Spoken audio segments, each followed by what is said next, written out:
பாதத்தை ரசிக்க வேண்டும் என்று ஆவல் கொண்டே உள்ளம்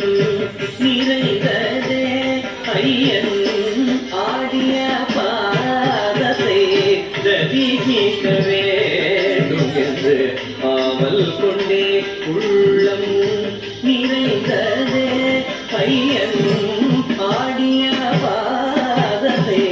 ரசிக்க வேண்டும் என்று ஆவல் கொண்டே